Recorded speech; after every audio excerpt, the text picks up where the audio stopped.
Creemos en Dios. Foro de discusión 3. ¿Cómo Dios es como nosotros?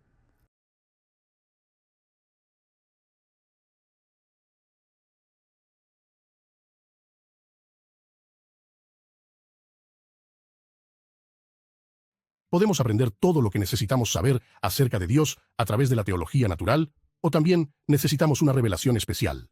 La teología natural realmente puede decirnos mucho acerca de Dios y podemos saberlo por lo que la Biblia nos dice en Romanos capítulo 1, que los atributos invisibles de Dios, su poder eterno, su naturaleza divina, se habían percibido claramente desde la creación, y eso significa algo de quién es Dios, su poder, el hecho de que hay un Dios. El hecho de que la clase de Dios que no es un Dios del caos, por ejemplo, es un Dios de orden.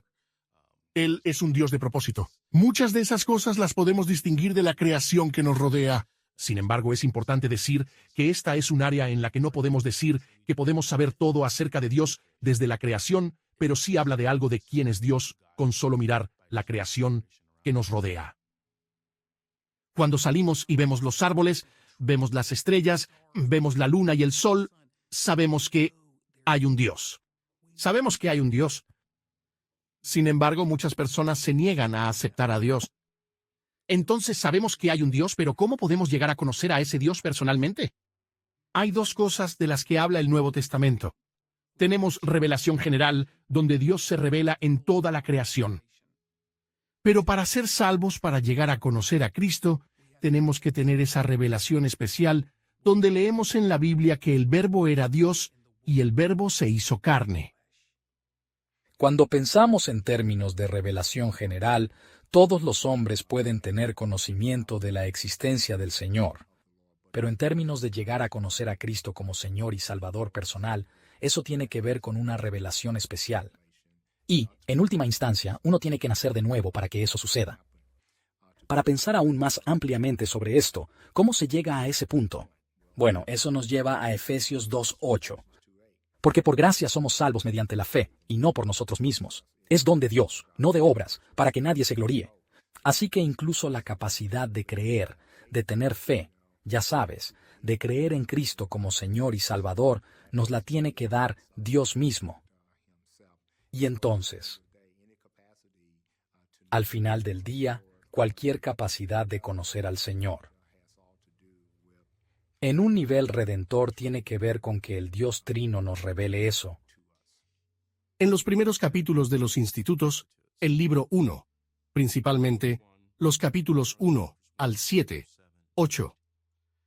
Calvino está argumentando, es un argumento largo al que llega, pero está argumentando a favor de la necesidad de las Escrituras. Por revelación general de Dios, Él se está revelando dentro del orden de la creación.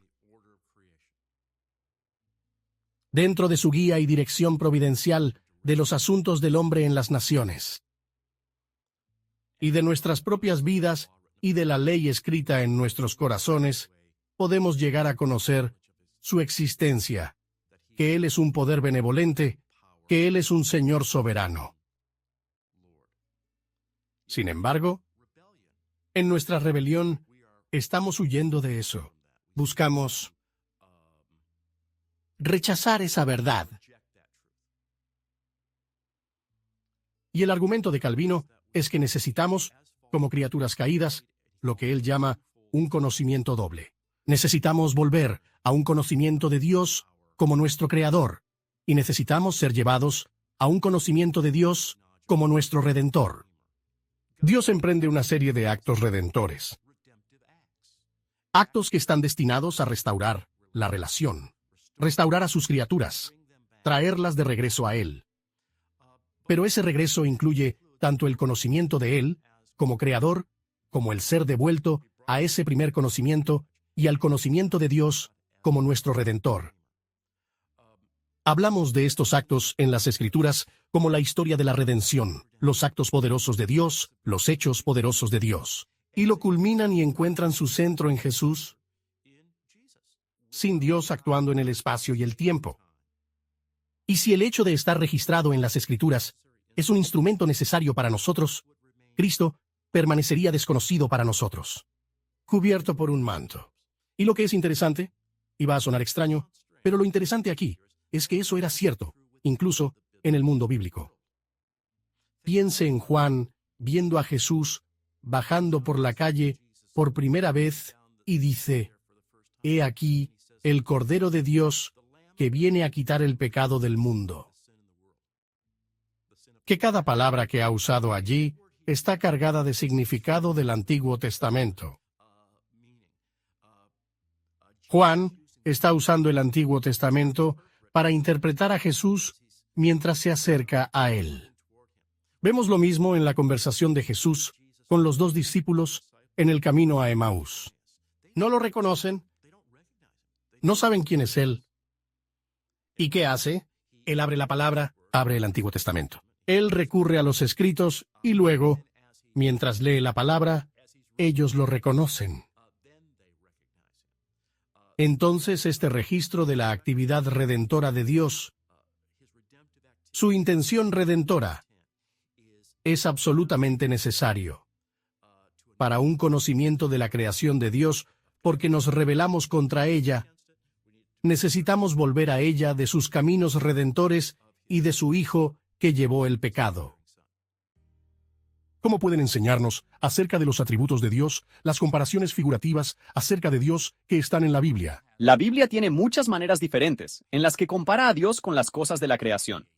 Quiero decir, Dios es luz. Dios es una roca. Dios es mi cántico, mi fortaleza, el cuerno de mi salvación, una fortaleza. Los salmos tienen muchos de ellos, pero también están dispersos aquí y allá en otras partes de la Biblia. Pero uno de los problemas que tenemos cuando tratamos de partir de esas comparaciones, ya sean metáforas que no usan la palabra como, o similar a, o que usan la palabra como, o similar a, o incluso analogías como Dios es como un pastor, entras en muchos detalles. Ese tipo de comparaciones nos crean problemas, porque las comparaciones, ya sea que se trate de Dios en la creación, o de personas y otras personas, o cualquier cosa incluso en el mundo creado, cuando se hacen comparaciones, no son perfectas. Aristóteles dijo que todas las metáforas son inherentemente engañosas. Ellos mienten. Y lo que quiso decir con eso es que si bien las cosas se parecen entre sí en algunos aspectos, tampoco se parecen en otros. Entonces, cuando encuentras en la Biblia que hay comparaciones como metáforas, Dios es una roca, o símiles, Dios es como una luz, o cuando buscas y encuentras analogías y cosas así en la Biblia que describen a Dios como esto o aquello. Lo que encontramos es que debemos tener cuidado de distinguir entre las formas en que Dios es como esas cosas y las formas en que Dios no es como esas cosas. Saber que Él no es como ellos es tan importante como saber en qué se parece Él a ellos. Eso es lo crítico cuando se trata de estas figuras de comparación en la Biblia. Y entonces, cuando intentas derivar los atributos de Dios a partir de figuras de comparación en la Biblia, metáforas, símiles, analogías, parábolas, lo que sea, entonces debes tener mucho cuidado. Siempre haz esas dos preguntas. ¿Cómo nos muestra esta comparación que Dios es como su creación? Pero además, ¿cómo nos dice esta comparación que Dios no es como su creación? Y cuando podamos comenzar a discernir esas ideas, esa distinción entre cómo Él es y cómo no es como la creación, entonces podremos comenzar a derivar o inferir lo que estas analogías, metáforas, símiles, lo que dicen acerca de los atributos de Dios. De hecho, la forma de hacerlo es examinando todas las escrituras, todo lo que hay en la Biblia para asegurarse de que las escrituras lo guíen al distinguir entre la forma en que Él se parece a las cosas y la forma en que Él no se parece a las cosas en la creación. Eugene Peterson, en su libro Reverse Thunder, más o menos un comentario sobre el Apocalipsis, llama al Apocalipsis un video literario. Y lo hermoso de la Biblia y de cualquier buena literatura es que es vívida. Es ilustrativo. Nos ayuda a entender, y los autores bíblicos hacen cosas similares. Y David sería un ejemplo clásico. Cuando llama a Dios nuestra roca, ya sabes, el inamovible, aquel que es nuestra fortaleza, nuestra defensa, aquel que es fuerte, que es más fuerte que todos los demás. Eso es muy útil para que entendamos cuán poderoso es realmente Dios. Por eso debemos dar gracias porque los autores bíblicos, los poetas y los salmistas, en particular, sepan cómo utilizar imágenes visuales a través de técnicas literarias para ayudarnos a comprender la grandeza de Dios. ¿Qué nos enseña el Salmo 8 sobre nuestro valor e importancia ante Dios? Una de las mejores cosas de los Salmos es que hace eco de lo que sucede en Génesis 1, 26 al 28. Por un lado, hay muchas cosas en la Biblia que nos dicen cuán grande es Dios, cuán vasto es el universo, y universos que nos dicen que el universo es grande, que eres una cosa pequeña en comparación con el universo. Pero tanto Génesis 1, 26 como 28, Salmo 8, nos hablan de la distinción de los humanos a los que se les da una posición particular en el cosmos de Dios, lo que realmente es en el cosmos de Dios, como aquellos que son creados a su imagen. Ahora bien, el lenguaje de ser creado a su imagen no está específicamente allí en el Salmo 8, sino este lenguaje acerca de ser creado un poco menor que los ángeles, pero también coronado con gloria y luego ciertamente reafirmar el lenguaje acerca de que a los humanos se les dio el dominio sobre la creación, dominio como en una buena administración de la creación. Esto es lo que se repite en el Salmo 8. Entonces el Salmo 8 nos ayuda a ver o nos recuerda que cuando Dios nos creó con gran significado y propósito. El Salmo 8 es un salmo maravilloso. En realidad es una reflexión teológica de David. Puedo imaginarlo sentado en la azotea de Jerusalén mucho antes de la contaminación, ya sea smog o contaminación lumínica, y siendo capaz de ver la amplia gama de la bondad de Dios desplegada en los cielos sobre él. Pensamos en el Salmo 19, habla de que los cielos declaran la gloria de Dios, y mientras David contempla esta asombrosa exhibición, queda impresionado por la aparentemente insignificancia de la humanidad. Ahora, esto es muy relevante para nosotros hoy. Me encanta la astronomía, y pienso que en los últimos 25 años, el telescopio Hubble nos ha brindado las imágenes más sorprendentes del espacio exterior y profundo. Para muchas personas, cuando miramos estas imágenes, comunicamos la insignificancia misma de la humanidad. Entonces creo que es importante considerar también que cuando David contempla esto, de lo que habla es de la asombrosa realidad de que Dios ha coronado a la humanidad con gloria y honor. Avanzando, hay alguien en la Biblia reflexionando teológicamente sobre el Salmo 8, el autor de Hebreos. El autor de Hebreos analiza el Salmo 8 y también llega a esa notable conclusión. ¿Cómo es que el Dios que creó todo confiaría eso a la humanidad y la coronaría con gloria y honor? Pero el autor continúa diciendo que todavía no vemos eso como una realidad. Entonces el autor mira a Jesús, el ser humano perfecto, aquel que traerá o restaurará la gloria que siempre estuvo destinada a la humanidad. Cuando miras las Escrituras, hay muchos lugares que pueden hacerte sentir muy pequeño, pero hay algunos lugares donde puedes mirar, como el Salmo 8, que pueden hacerte sentir bastante bien acerca de tu posición en el mundo. Salmo 8. ¿Qué es el hombre, para que tengas de él memoria, y el hijo del hombre, que tú creaste? Y ahí va como pregunta. Es la ley del interrogatorio y escrituras. Y mediante esa ley viene una gran respuesta. Los hiciste algo inferiores a Elohim. Depende de tu traducción. Algunas traducciones dicen los seres celestiales o los ángeles. Pero es Elohim, que podría significar Dios. Lo has hecho un poco menor que Dios, lo has coronado y le has dado autoridad. Es un pasaje tremendo. Si alguna vez quieres mirar a alguien y decirle, ¿cuál es tu valor en el Señor? Escucha el Salmo 8.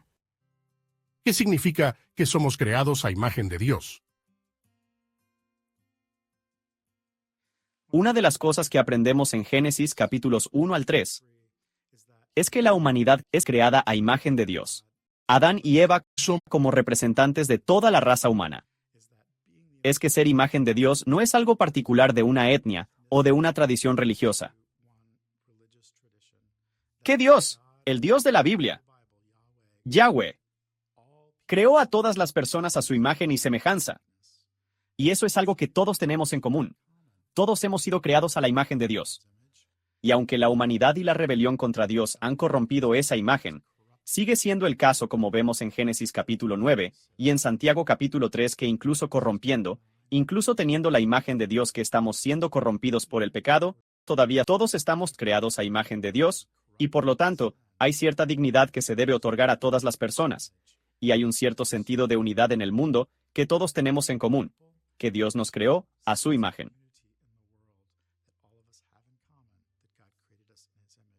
Y por supuesto, lo que anhelamos es la restauración de aquello para lo que fuimos creados, que se encuentra a través de la fe en Jesucristo. Al estar reunidos y renovados a la imagen de Dios en Cristo, ciertamente anhelamos eso para todas las personas. Pero todavía existe la sensación de que, debido a que todos fuimos creados a imagen de Dios, existe cierta unidad y dignidad en todas las personas de todas las razas, en todos los países, en todos los tiempos y lugares. No veo cómo alguien puede establecer una evaluación duradera del valor humano, aparte de lo que Dios tiene que decir sobre nosotros. El reconocimiento de que los seres humanos están hechos a imagen de Dios es absolutamente crítico. De lo contrario, se abre una puerta de par en par a todo tipo de formas de deshumanización que podrían simplemente ser legitimadas por la lógica, por la razón y causar todo tipo de cosas terribles. Pero, ¿qué significa? Es nuevamente una de esas áreas en las que se han producido muchos debates durante siglos. Por mi parte, trabajo desde una especie de comprensión de la imagen en dos planos. Si se me permite utilizar a Louis Berkhoff como modelo de comprensión, donde la imagen misma de Dios se entiende tanto en términos de un sentido más restringido como de un sentido más amplio. En el sentido más estricto, estás hablando de las capacidades para relacionarnos con Dios adecuadamente, y en el sentido más amplio, tienes la red de capacidades humanas que tenemos mediante las cuales funcionamos en el mundo. Cosas como la mente, el sentido del deber o la moral, el sentido de nobleza, nuestra propia unicidad, la espiritualidad, este tipo de capacidades. El sistema de Berkhoff me permite decir que sí. La caída fue absolutamente devastadora para nosotros como portadores de la imagen, pero no la borró. No destruyó la imagen. Tenemos capacidades, tenemos habilidades que son parte de nuestra imagen y, aunque todavía están afectadas por el pecado, todavía funcionan.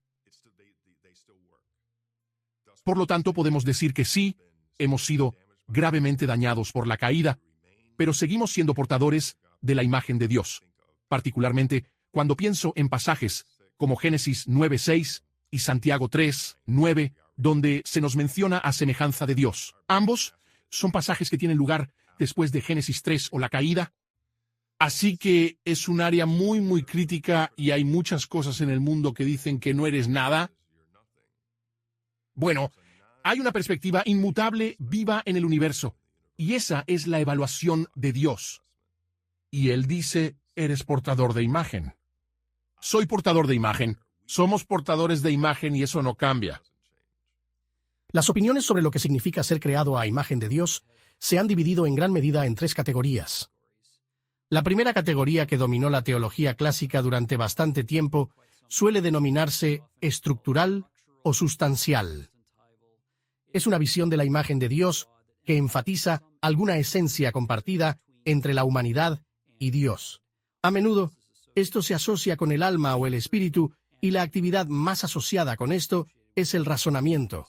Los humanos somos animales racionales, por lo que la parte racional es la que establece nuestra conexión esencial con Dios y nos distingue de los animales.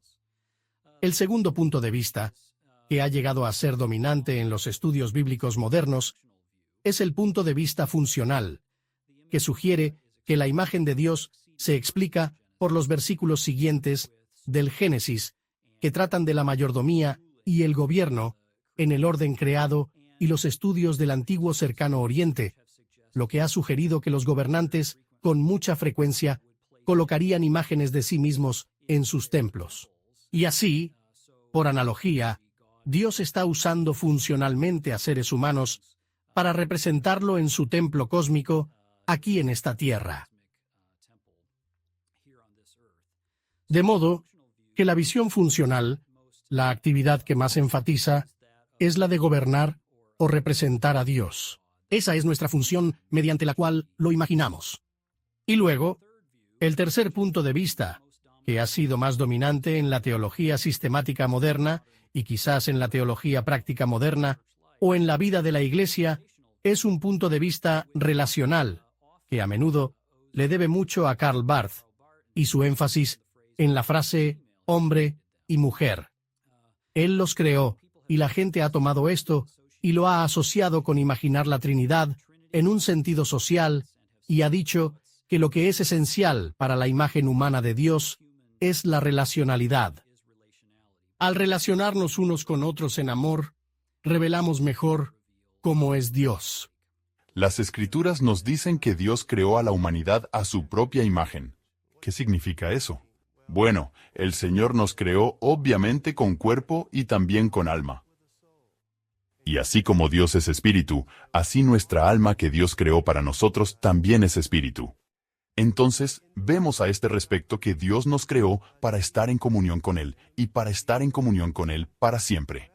Y entonces, Él nos creó como un reflejo de su propia imagen, para que podamos disfrutarlo de esta manera particular. Y por eso, ser hechos a imagen de Dios también indica el hecho de que Él nos hizo cuidadores de este mundo para reflejar quién es Él y su gloria en todo lo que hacemos en esta tierra. Podemos conocernos sin algún conocimiento de Dios, y es posible conocer a Dios sin conocimiento de nosotros. La relación entre el autoconocimiento y el conocimiento de Dios es intrigante e interesante. Calvino en sus institutos comienza con una discusión sobre cómo nuestro conocimiento de Dios está informado y en comunicación con nuestro conocimiento de nosotros mismos, de una manera con su trasfondo en ese momento. Históricamente, la idea de autoconocimiento ganaba importancia, y él la incorporaba desde su formación intelectual a la teología. Así que hay una especie de cociente histórico en la pregunta. También hay una cuestión psicológica, supongo que se podría decir, en el sentido de que es difícil concebir cómo sería posible conocer verdaderamente a Dios y ser completamente ignorante de quién eres como pecador y como hecho a imagen de Dios. Esos dos seguramente están en comunicación en una relación u otra.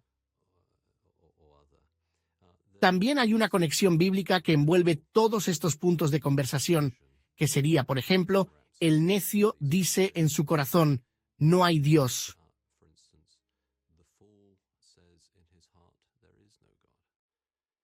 Y ese tonto está teniendo una conversación interna en su corazón sobre la falta de la existencia de Dios en cualquier sentido bíblico real,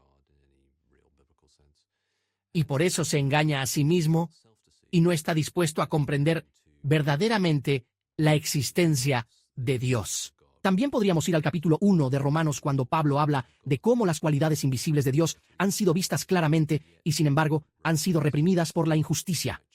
Y entonces existe este sentido en el que a medida que conocemos mejor a Dios llegamos a conocernos mejor a nosotros mismos. Y este viaje hacia uno mismo, del que la gente a veces habla en la filosofía New Age, es en realidad el camino equivocado hacia el autoconocimiento. De igual forma nos conocemos realmente en la comunicación y relación con alguien en el matrimonio o la amistad. Realmente llegamos a conocernos a nosotros mismos en la adoración del otro que nos hizo. Y entonces hay una conversación y un diálogo entre esos dos puntos, pero en última instancia no es realmente posible saber quiénes somos a menos que adoremos a Dios, porque somos su creación. Todo conocimiento sobre Dios está ligado a todo nuestro conocimiento sobre nosotros mismos y el resto de la creación. Juan Calvino, en los primeros capítulos de los Institutos, en realidad citó la inscripción sobre la puerta del gimnasio de Aristóteles, que decía gnótise auton en griego, conócete a ti mismo, y dijo, eso es verdad. Tienes que conocerte a ti mismo, porque a menos que sepas algo sobre ti mismo, no podrás saber nada sobre nada más. Y la razón de esto es que siempre estás pensando en otras cosas, en términos de quién eres. Y entonces estos dos van de la mano. El conocimiento de Dios y sus atributos, el conocimiento de nosotros y del resto de la creación y los atributos de la creación. Estos van de la mano. Y otra razón para esto es que Dios se revela en la creación. Y este es Romanos capítulo 1, Salmo 19.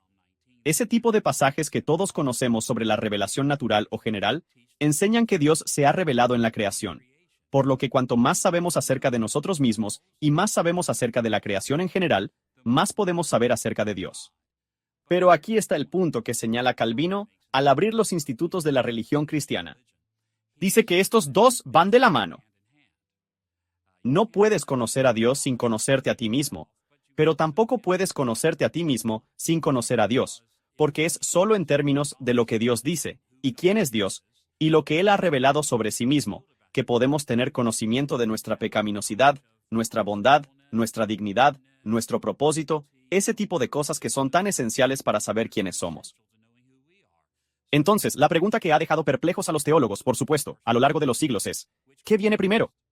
¿Es que conocemos a Dios y luego sabemos algo sobre nosotros mismos? ¿O es que sabemos algo sobre nosotros mismos y luego podemos aprender sobre Dios?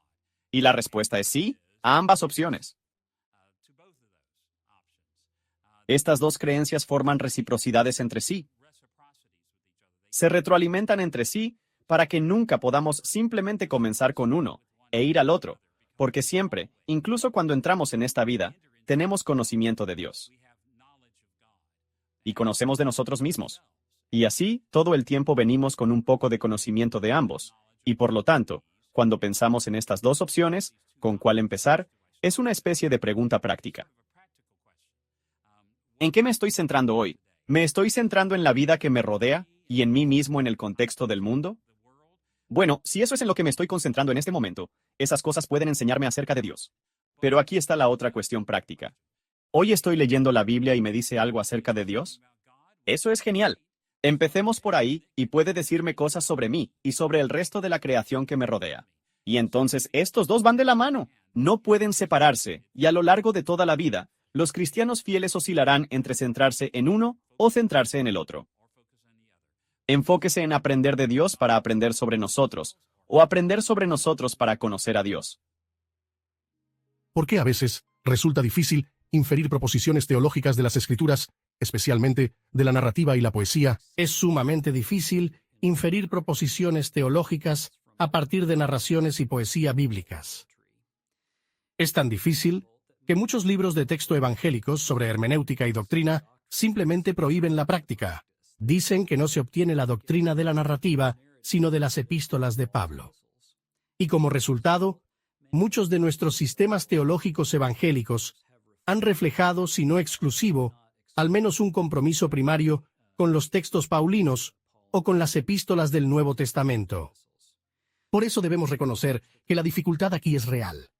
El problema, si simplemente reconocemos la dificultad y prohibimos intentarlo, es que entonces descartamos incluir porciones sustanciales de las Escrituras en nuestras formulaciones teológicas. Depende de lo que se considere narrativa y poesía en términos de porcentajes exactos, pero cantidades abrumadoras de escrituras vienen en formas narrativas o poéticas. Entonces, si prohibiésemos hacer teología y conversar con ellos, estaríamos excluyendo gran parte de la Biblia de la reflexión teológica sistemática.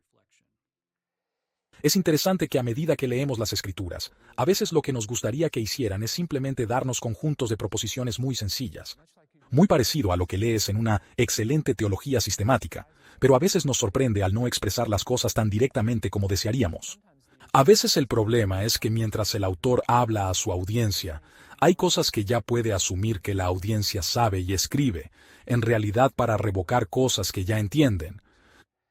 A veces también es que no desea desarrollar una teología sistemática, sino que está especialmente interesado en unirse a la práctica cristiana para animarlos a hacer algo con la teología que están aprendiendo. Y así la praxis y la teología quedarán entrelazadas en función de los intereses del autor. Otra área en la que se puede ver que los autores a veces escriben cosas de maneras que no son tan sencillas como se podría imaginar es en trabajos como los profetas del Antiguo Testamento. Me sorprendió hace unos años cuando estuve enseñando durante todo un año el libro de Isaías en mi iglesia, y me di cuenta de que después de unas semanas básicamente, de manera proposicional, estábamos cubriendo las mismas cosas una y otra vez. Se me ocurrió que probablemente podrías poner la cantidad de proposiciones en el libro de Isaías en 1 o 2 párrafos de que Dios es santo, que su pueblo debe arrepentirse y adorarlo, y si no lo hacen, los llevará al exilio, pero habrá esperanza en el exilio, y Él enviará a su siervo. Esas son las proposiciones que tendrías, y aún así toma 66 capítulos de Isaías para llegar allí. Y me vi obligado a encontrar la razón. Y creo que mucho de esto se debe a que, al leer a través de los profetas, nos damos cuenta de que están hablando de manera casi poética. Su intención no es simplemente darnos contenido intelectual, sino ir directamente al corazón, hablar de nuestros afectos, la forma en que nos afecta la verdad de las Escrituras, y por lo tanto, pretenden involucrar nuestro corazón así como también nuestra mente para que usen imágenes poéticas y nos lleven al consejo de Dios y nos den una imagen de cómo se ve que Dios sea santo, nos den una serie de imágenes sobre cómo será el exilio y cuán peligroso será llamar al arrepentimiento, para darnos una descripción completa de quién es el siervo para que sepamos lo que el siervo va a lograr y que el siervo sea en última instancia el siervo sufriente que es Cristo. Y esa serie de imágenes habla no solo a nuestra mente, sino también a nuestro corazón. ¿Cómo pueden los teólogos inferir proposiciones teológicas de narrativas y poesía en las Escrituras? Hay mucha discusión sobre cómo entendemos la base o cómo usar las Escrituras para derivar la doctrina. A menudo pensamos que las declaraciones proporcionales se derivan directamente de las Escrituras. El enunciado proporcional es verdadero o falso, dependiendo de si se corresponde con la realidad. Entonces, si digo que hoy es lunes y no es lunes, es una afirmación falsa, pero si digo que hoy es lunes y en realidad es lunes, esa es una afirmación cierta. Por lo tanto, hay una comprensión de correspondencia entre la afirmación y la realidad. Cuando pasamos a la narrativa o la poesía, es un poco más complicado. En la narrativa, a menudo tenemos eventos que se describen, por lo que la pregunta siempre es, ¿la narrativa es prescriptiva? En otras palabras, ¿la narrativa por sí sola nos enseña algo o describe algo? Un muy buen ejemplo de esto es si miramos la vida de David. Si miramos 2 de Samuel y específicamente 2 de Samuel 1 al 9, vemos a David bajo favor. Donde quiera que va, gana batallas, tiene hijos y hace cosas increíbles. Este es un hombre que claramente está experimentando el favor de Dios.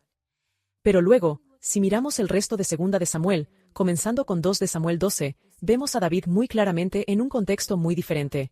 Este es David bajo juicio. De hecho, sus hijos se están levantando para intentar matarlo.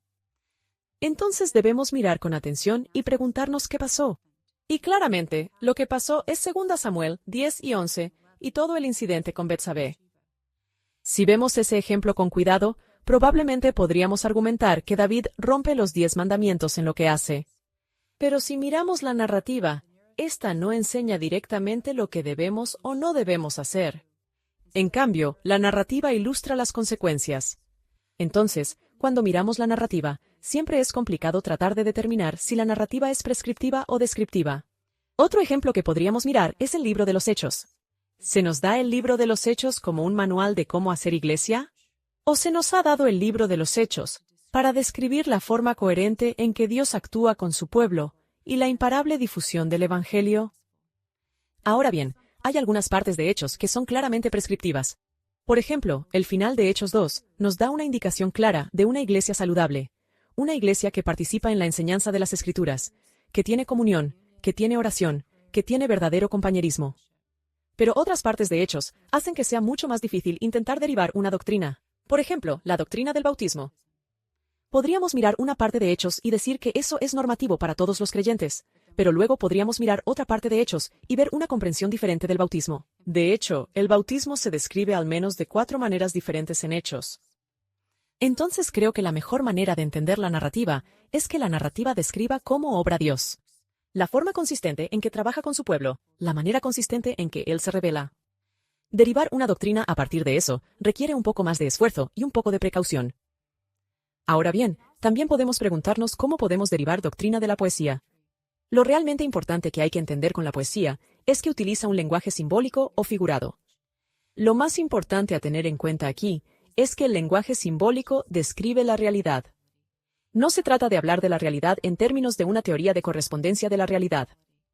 Entonces, por ejemplo, si decimos que el sol sale y se pone, eso es lenguaje figurado porque sabemos que en realidad el sol no gira alrededor de la Tierra.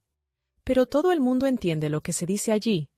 Entonces, cuando miras la poesía, también tenemos que trabajar duro para tratar de descubrir qué se entiende con el lenguaje metafórico. Nuevamente, la metáfora o el lenguaje simbólico o figurado no se refiere a algo que no es real, sino que simplemente describe la realidad de definirlo en una teoría de correspondencia. Los teólogos sistemáticos, debido a la forma en que ejercen su disciplina, tienen que trabajar con proposiciones. Ya sea que se den cuenta o no, básicamente eso es lo que están haciendo, y por eso tienen que derivar proposiciones sobre Dios de la Biblia. Y muchas veces, sin importar de qué género estés hablando, puedes encontrar declaraciones proposicionales directas y explícitas sobre Dios. O sea, incluso en la poesía de la Biblia, como el Salmo 34, versículo 8, dice que gustad y ved que el Señor es bueno. Eso está muy cerca de una declaración preposicional. El Señor es bueno. Y entonces, cuando llegas a pasajes como ese, y aparecen en toda la Biblia, no es difícil comenzar a extraer una proposición teológica de un pasaje como ese. Pero cuando se trata de cosas como narrativas y poesía, a menudo uno encuentra que hay que inferir proposiciones teológicas. Declaraciones sobre Dios. Declaraciones verdaderas sobre Dios, provenientes de historias que en realidad no abordan esos asuntos directamente. Y al hacer eso, hay que tener mucho cuidado. Mucho más cuidado que si se tratara simplemente de una propuesta directa, que se encuentra por casualidad. Quiero decir, si piensas en algo como esto, toma la historia de cuando Dios llamó a Abraham y le dijo que iba a bendecirlo. Bueno, eso es maravilloso, y puede hacer una proposición teológica a partir de Génesis 12, 1 al 3, donde Dios dice, y te bendeciré. Podríamos decir, bueno, Dios bendijo a Abraham. Esa sería una proposición muy particularizada y muy específica que se podría extraer de ese pasaje, y estaría bien, y sería bastante fácil de entender porque está bastante explícita en el texto. Pero cuando amplías el panorama de lo que estás asimilando, cuando amplías a otras partes de la Biblia, puedes hacer declaraciones aún más generales que las que Dios bendijo a Abraham. También se podría decir esta proposición. Dios bendijo a muchas personas muchas veces. Bien, ¿por qué? Porque cuando encuentras en la Biblia lo que sucede aquí, sucede aquí, sucede aquí, sucede aquí, puedes hacer la generalización de que, bueno, Dios bendice a las personas muchas veces. Y de hecho, cuando miras toda la Biblia, incluso puedes obtener indicaciones de que lo que Dios hizo en los días de la Biblia, bendiciendo a la gente, continúa haciéndolo hoy, por lo que puedes hacer una propuesta teológica aún más amplia. ¿Dios bendice a la gente hoy? Eso estaría bien. Y ese es el tipo de cosas que hacemos cuando miramos pasajes específicos. Pasamos de lo que dice explícitamente, luego a considerar otras partes de la Biblia que nos permiten inferir cosas que están implícitas, y luego ampliarlas aún más y llegar a declaraciones más generalizadas o más universales. Ahora bien, el problema es que, a veces, cuando la gente hace esto, cuando toman un pasaje en particular y comienzan a ampliarlo y a hacer afirmaciones más generales o más universales, van demasiado lejos.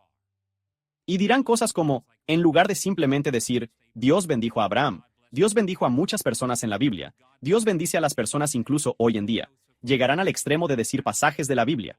Inferirán falsamente que Dios siempre bendice a todas las personas todo el tiempo. Bueno, eso simplemente no es cierto, que Dios siempre bendice a todas las personas todo el tiempo. Entonces eso va mucho más allá de lo que dice la Biblia. De hecho, va en contra de otras partes de la Biblia. Entonces, a lo largo del camino, mientras hacemos estas inferencias sobre Dios, no solo necesitamos buscar cosas que amplíen el concepto y confirmen el concepto, sino cosas que realmente reduzcan el concepto, reduzcan la proposición, la aclaren el tipo de forma negativa que dice, bueno, esto es cierto aquí, pero no es cierto allí. Es cierto en este sentido, pero no es cierto en otro. Y cuando vamos a ese proceso de tomar un pasaje específico e ir más y más lejos, más y más ampliamente en las Escrituras, y también en la revelación general más allá de eso, entonces podemos comenzar a hacer proposiciones teológicas, apropiadas y verdaderas a medida que leemos, incluso narrativas y poesía en la Biblia. ¿Cómo demuestra Dios su atributo comunicable de amor por nosotros? Amor es una de las palabras más elásticas en cualquier idioma, especialmente en inglés. Lo utilizamos para todo tipo de objetos. ¿Me encanta la pizza? Amo los coches. Me encantan las computadoras, la vida. Amo la música. Amo la tecnología. Es una palabra sin sentido si empiezas a aplicarla a todo. La palabra amor, si bien se puede definir de muchas maneras, desde amor erótico sexual físico, que es una palabra única del Nuevo Testamento para amor. O en un amor fraternal genérico. Estamos hablando del amor de Dios por nosotros, que está condicionado en Él mismo, lo que significa que es incondicional hacia nosotros. No puede ser merecido, no se puede obligar, no se puede manipular. Dios, en términos de su decisión antecedente de amar a la raza humana, a pesar de todo lo que somos, completamente una plaga para Él, debido a las decisiones que hemos tomado, decide amarnos incondicionalmente, solo condicionado por Él mismo.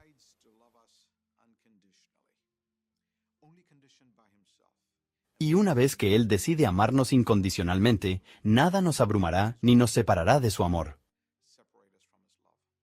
Entonces vamos a llamar a esto amor de pacto.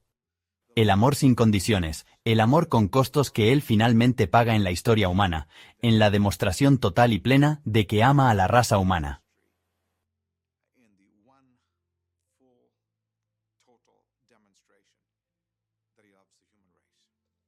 El concepto del amor de Dios es algo de lo que hablamos a menudo, pero muy pocas veces tenemos una idea clara de lo que eso realmente significa. Lamentablemente, a menudo tenemos una visión distorsionada del amor. Escuchamos nociones de amor en los medios. Tenemos nociones de amor de nuestros propios orígenes y de nuestra propia familia de origen.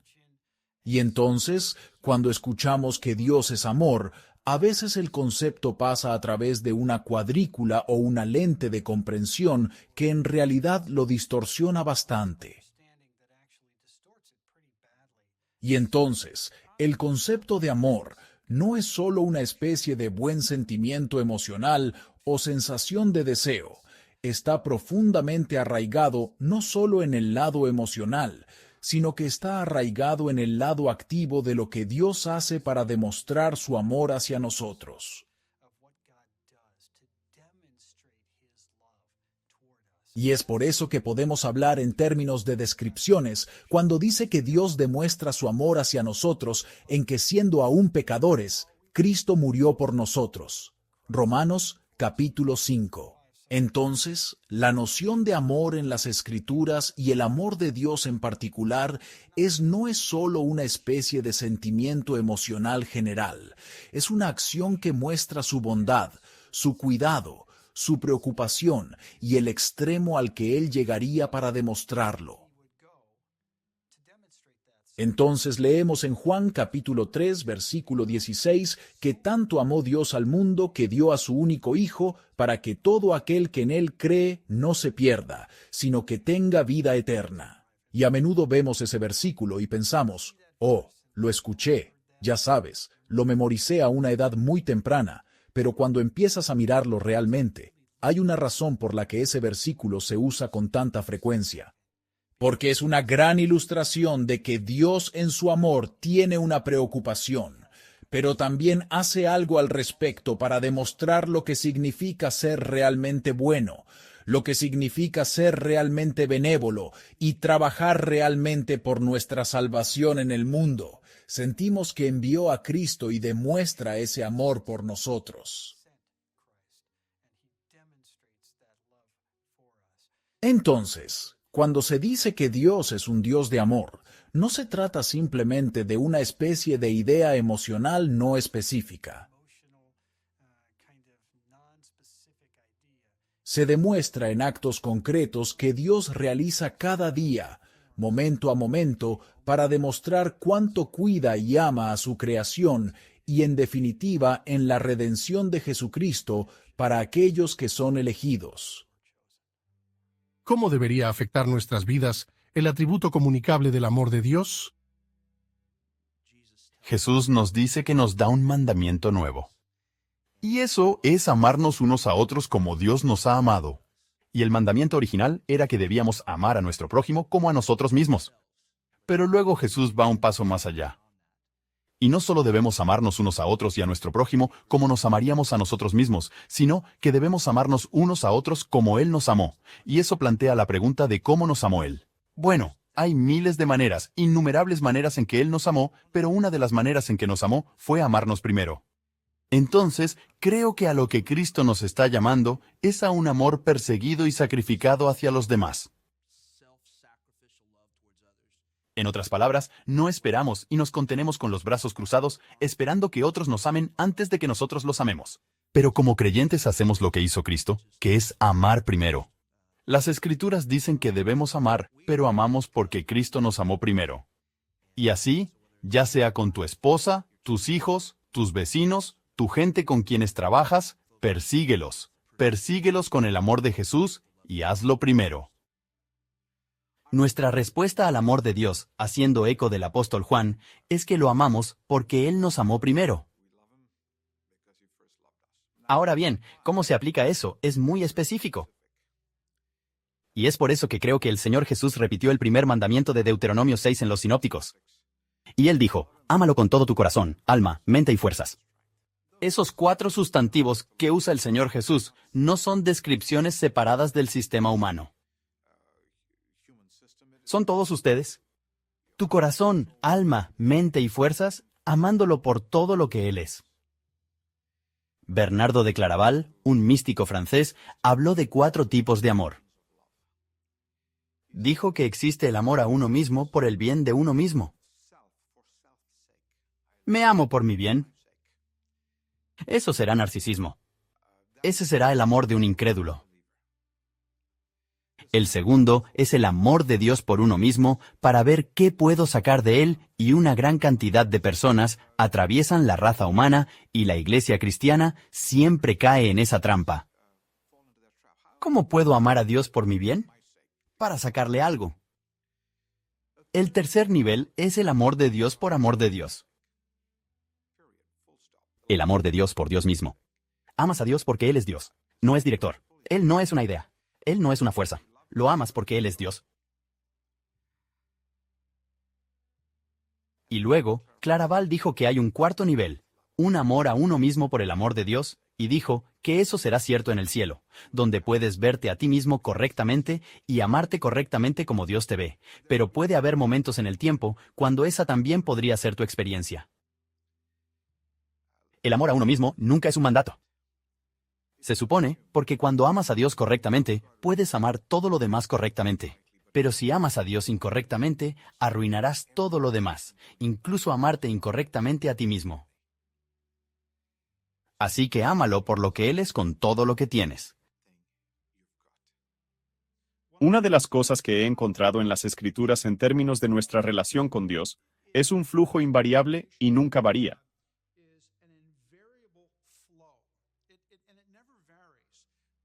Una vida cristiana adecuada comienza con Dios, fluye a través del creyente y luego se derrama sobre los demás. Fuimos diseñados por Dios para ser canales de su bendición. De hecho, los judíos se convirtieron en el pueblo elegido. ¿Por qué fueron elegidos? Fueron elegidos para ser canales de bendición para el mundo. Dios iba a usar a los judíos como conducto, y lamentablemente en el camino se convirtieron en el Mar Muerto. Se convirtieron en lugar de ríos en embalses. Los cristianos, por otro lado, nuestra responsabilidad es mantener ese conducto. Dios nos colma de amor. Ejemplo, Salmo 23. Mi copa está rebosada. Una vida cristiana bien vivida es siempre una copa rebosante. Y eso significa que un cristiano siempre está operando desde la plenitud. ¿Y adivinen qué? Distribuimos el excedente de esta vida cristiana plena a los demás. Dios nos ha elegido. Él nos ama. ¿Por qué? Para que Él pueda usarnos y podamos tomar su amor y podamos transmitirlo y distribuirlo a otros. De Dios a través de nosotros hacia los demás. ¿Cómo manifiesta Dios su sabiduría en la creación? La sabiduría de Dios es evidente en la creación según el testimonio de las Escrituras del Antiguo Testamento. Del hecho de que hay lo que podría llamarse belleza y sabiduría arquitectónicas presentes en la creación, a menudo cuando se describe la creación en la literatura del Antiguo Testamento, se utilizan estas imágenes arquitectónicas. Especialmente se podría ver que, en un texto como Job 38 al 41, donde Dios está señalando su sabiduría y creación a Job, y lo que aprendimos allí es que este espacio estructurado y ordenado, que llamamos creación, que alguna vez estuvo en forma caótica, ahora es un cosmos, un espacio ordenado y habitable. Y así, la sabiduría es evidente en la creación, en la belleza de este espacio arquitectónico, en términos del cual la tradición de la sabiduría describe la creación. Pero también en términos de la forma en que este no es solo un espacio hermoso, sino también un espacio habitable. La sabiduría de Dios es evidente en que Él ha creado una casa, por así decirlo, otra imagen que la sabiduría usa para describir la creación en la cual habitar con su pueblo. El propósito de la sabiduría original de Dios en la creación era que sus criaturas pudieran comulgar con Él en la casa que su sabiduría había construido, siendo esa casa la creación. La sabiduría de Dios significa que Él siempre tiene las mejores y perfectas metas y los medios para lograrlas. Entonces, cuando miramos su sabiduría soberana en la creación, en la historia humana, nos damos cuenta de que eso incluye todo lo que Él hace. Todo lo que sucede dentro de su voluntad soberana es visto como su buena, sabia y perfecta determinación de lo que sucede. Y así, incluso cuando tenemos pecado, necedad humana, enfermedad y los efectos de la caída, podemos afirmar que la sabiduría de Dios todavía está obrando porque solo Él tiene la perspectiva general sobre todo y sabe cómo resultará todo, lo que significa Él sabe que, en última instancia, todo resultará para su gloria y nuestro bien. La sabiduría de Dios se manifiesta en una multitud de áreas. La sabiduría, tal vez si retrocedemos por un momento y pensamos en el concepto en sí, es bastante difícil de entender. Lo conocemos principalmente cuando lo vemos, en lugar de poder describirlo en abstracto.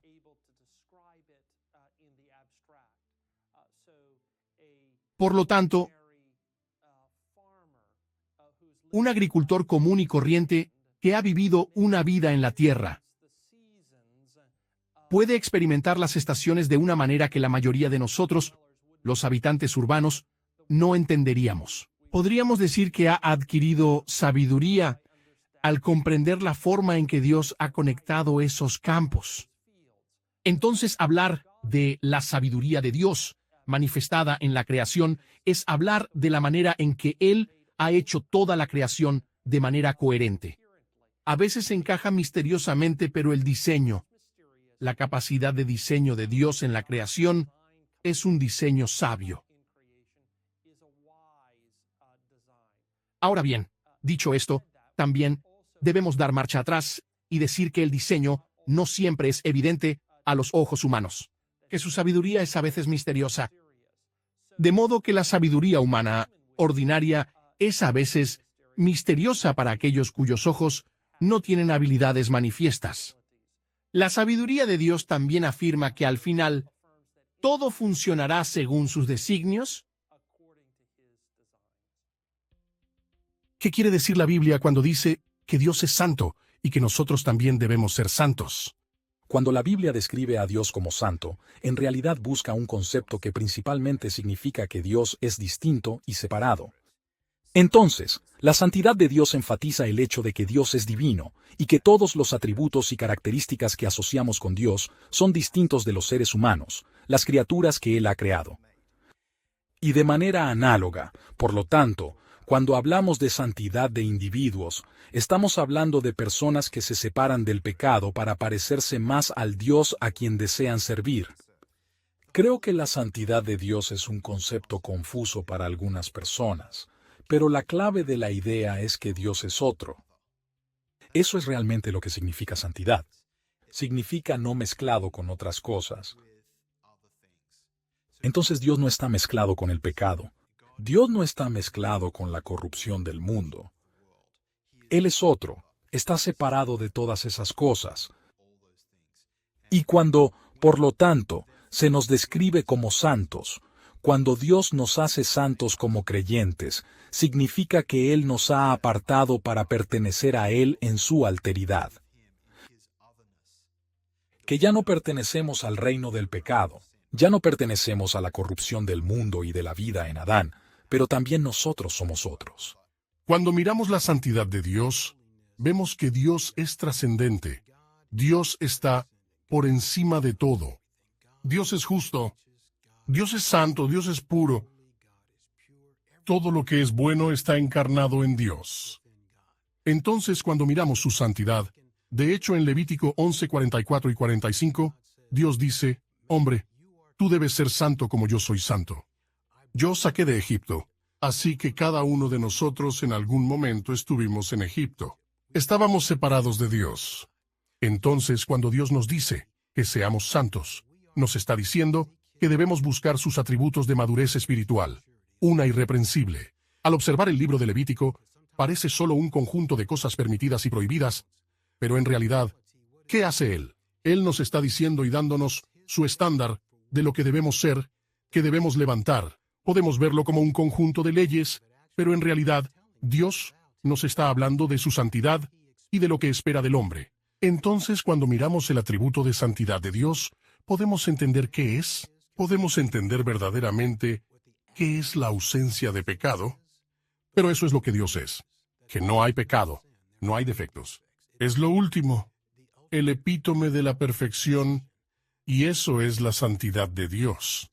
En la santidad de Dios, el pecado no puede existir, y por eso, lo único que podemos hacer como seres humanos es confiar nuevamente en Jesucristo como nuestro Señor y Salvador, y solo a través de la sangre de Jesús puede un Dios santo mirar al hombre pecador. ¿Cómo debería afectar nuestras vidas diariamente el atributo de santidad de Dios? En las Escrituras, en muchos lugares, se describe a Dios como santo.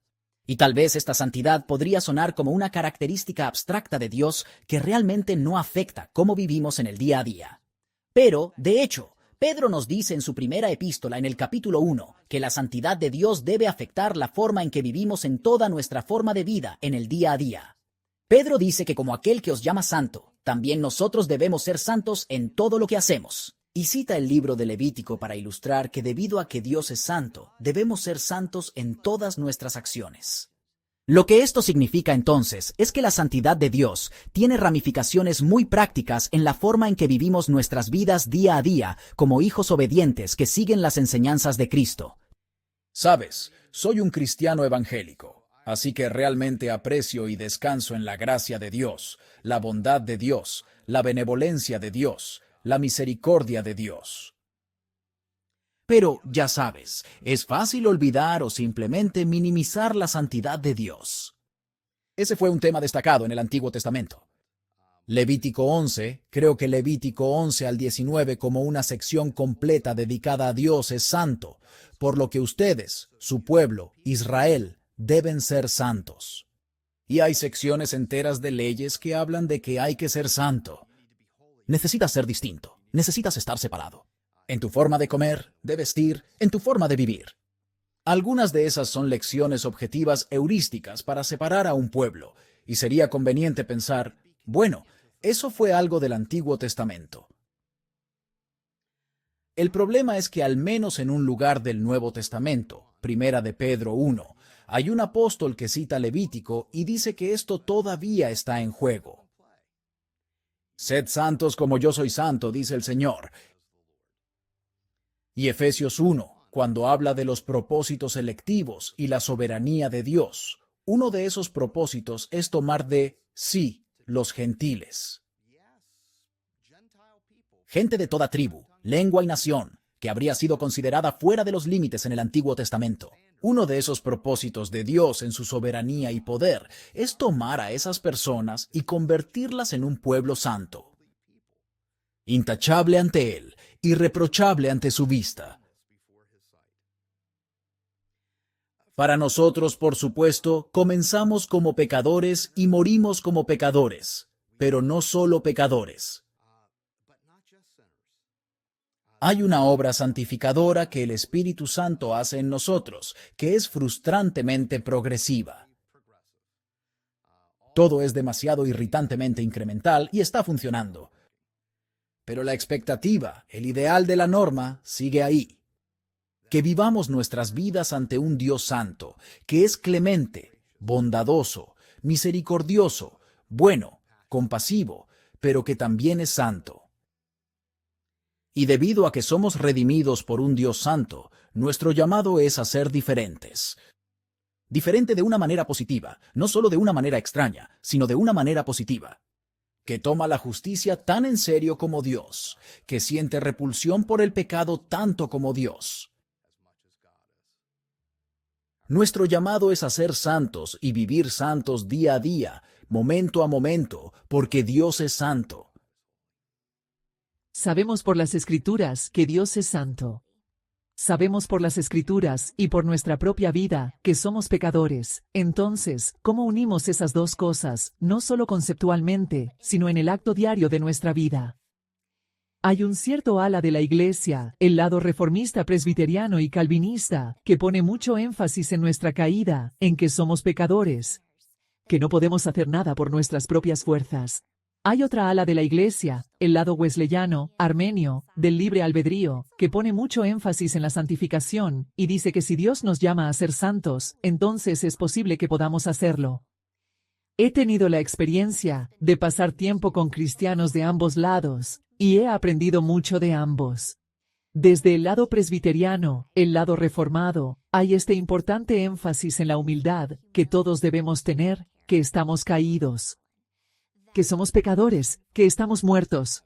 Nada bueno puede venir para nosotros, pero Dios tiene que llamarnos y redimirnos con su acción. Pero si avanzas demasiado en esa dirección, es posible que te despiertes día tras día y digas, bueno, soy un pecador, hoy voy a equivocarme 900 veces, así es como son las cosas. Los wesleyanos, por otro lado, tienen la creencia de que cada día debe haber un progreso de santificación, pareciéndose cada vez más a Cristo. Ahora bien, si vas demasiado lejos en esa dirección, puedes volverte perfeccionista o confiar en tus obras para ganarte el favor de Dios.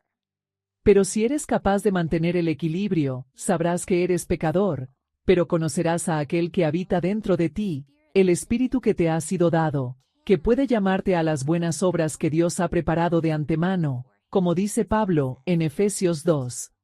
Entonces, tener esa comprensión de quién eres, pero también la comprensión de quién es Dios, puede empoderarte para vivir en su santidad, no porque tú puedas, sino porque Él puede, y lo hará a través de ti.